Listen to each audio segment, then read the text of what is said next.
Hi, in this video, I'll be explaining solution architecture and technological concept of SAP TM, which is a chapter 2 of the book Transportation Management with SAP TM. So, in first slide, it focuses like it's about system architecture and key technological concept. So, this chapter actually gives more focus on the technological shift that is SAP TM, which has undergone particularly how it stores and process data using the business object processing framework. Yeah, and it also gives discussion on web-based user interface that allows users to interact with the system more efficiently, especially for occasional users. So the chapter also explores integration tools and customization option available for technical consultants, which also emphasize the ease of adapting the system to specific business needs. And then we have the transition from the SAP graphical user interface to the web-based user interface. So the new user interface is actually browser-based, meaning that your users don't need to install any additional software to interact with the SAP TM. So this transition is actually beneficial for users who only perform occasional tasks in the system, which allows them to execute business transaction without the need of frequent logins or complicated setups. And customization option in the web-based interface allows organization to tailor the user interface to their specific needs, making it user-friendly and flexible for different type of users, particularly for business users. And then we have the business object processing framework. So this is one of the main component in the SAP TM architecture. So this model has both data storage and processing in an object-oriented way, which simplifies the process design compared to the older one. So the table-based SAP ERP system with BOPF data modeling becomes more intuitive as information is organized hierarchically, which also makes it easier to understand relationship between different pieces of data. So this framework is actually widely used across SAP applications. So this includes SAP Business by Design, SAP S4 HANA, which also allows SAP TM to be integrated into larger enterprise system more seamlessly. And then we have storing data in the BOPF. So this actually explains how data is structured and stored in the SAP TM using BOPF. So a business object such as a freight order contains both header data like the order number and item data, and goods being transported, which is organized hierarchically in different nodes. This is an example of the freight order, which is used to illustrate how unique data is linked in the object-oriented model. For example, the header contains key information like the carrier, with subordinates nodes hold detailed data, such as individual items in the order. This structure also reflects the object-oriented approach that actually underpins SAP TM's architecture, making it more logical and easier to retrieve specific information. So next we have the data processing with BOPF. So this actually has three main key mechanisms within the BOPF for handling the data processing. First is the determination, which automatically triggers actions when certain data like creation or update occur. For example, when a fleet order is created, the system actually automatically assigns an order. Then we have actions. These are actually triggered by user interaction, such as pressing a button on the user interface to perform an action like running a feasibility check for truckload. Then we have validation. So these ensure that data is consistent, for instance, before sending a transportation order to a carrier. Validation check or if the carrier information is complete and correct. So these mechanisms together make SAP TM data processing more flexible and reliable without requiring manual intervention. So next is the user interface technology. So the transition of the SAP TM user interface from graphical user interface to web-based technology, which actually gives UI in browsers. All through some of the people use SAP GUI transaction for customizing and system monitoring, but this is SAP NetWeaver Business Client, which is the NWBC, is the main interface for business users. So the NWBC allows users to give access to both web page and SAP GUI transaction from a single application, which actually simplifies system interactions for users based on consulting various tasks into one platform. So the web-based UI also offers advantages like the ability to access the system remotely and the possibility of eliminating the need for dedicated front-end installation. Then we have the floor plan manager interaction, which is the FPM. So this framework actually helps developers create user interface using a remote reusable component known as the UI building blocks.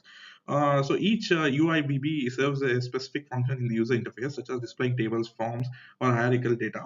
Example is the general data section of a fleet order, which is present using a form UIBB, while table of the transportation data are displayed using list UIBB. The FPM also uses a framework which integrates seamlessly with the BOPF and which also uses FBI, which is a floor plan manager of BOPI integration view, which also allows the UI to retrieve and display data stored in the BOPF, which also ensures a smooth connection between the data model and user interface, making it easier for users to interact with the system. Then we have the customization without programming. So, in the SAP TM's user interface, people can customize without the need of deep programming skills or modifying the system's core functionality by using a customization layer. Technical consultants or users can make changes to the UI, such as hiding unnecessary fields or renaming the labels without altering the underlying code.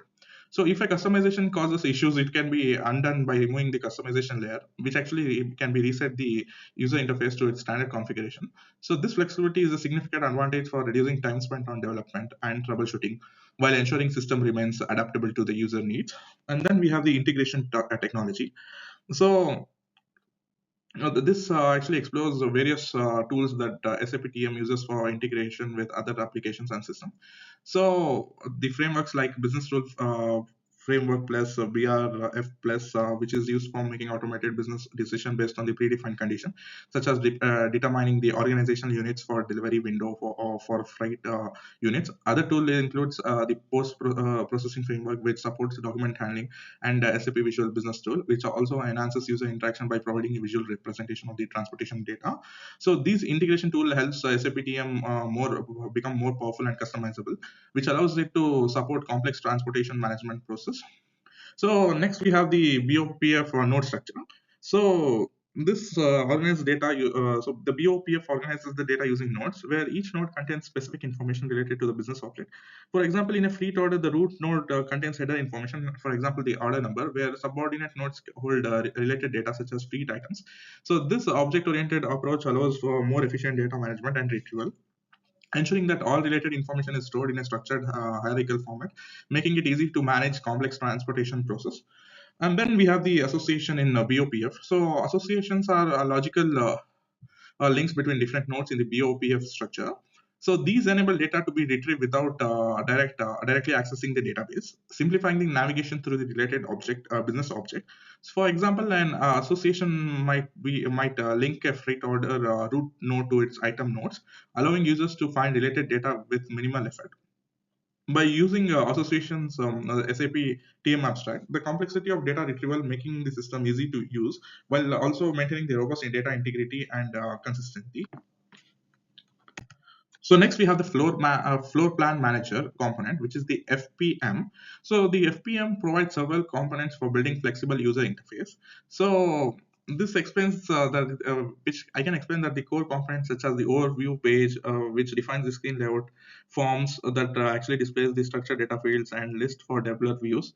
Additionally, hierarchical structure are represented using tree component, and tabs are used to divide information into logical section within a user interface. So each of these components play an important role in creating a consistent and dynamic user experience within the SAP team, which also improves the ways users could actually interact with the system. So next I have the BOPF determination and actions and validation.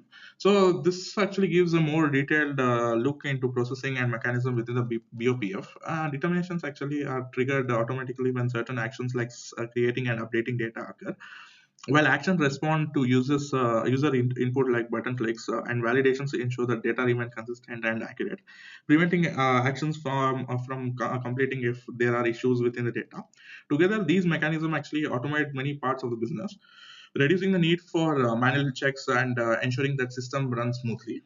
And next is the SAP TM's incompatibilities. So incompatibilities are used to manage transportation constraints, such as ensuring that certain goods are not transported together or routed through specific area. So incompatibilities are defined and applied within the SAP TM. For example, if it may be necessary to prevent perishable goods from being transported along hazardous material. So these constraints help optimize transportation planning, ensuring the deliveries are safe and compliant with within the regulatory and business rules. And then the BRPF is like the business rule framework plus. So this is actually a powerful tool within the SAP TM for automating the business decisions. This actually allows users to create a condition that actually govern how different processes can behave. For example, it can automatically assign organizational units based on the source and destination of a fleet order.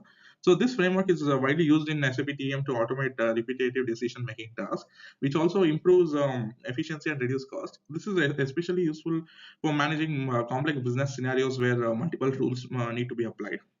And so in next chapter, I'll be explaining about the general data of the SRP, ERP, and the SAP TM, like business partners and all, and transportation specific master data, such as the networks and resources, which also has an overview of the CIF integration used for master data transmission between SAP ERP and the SAP TM. Thank you.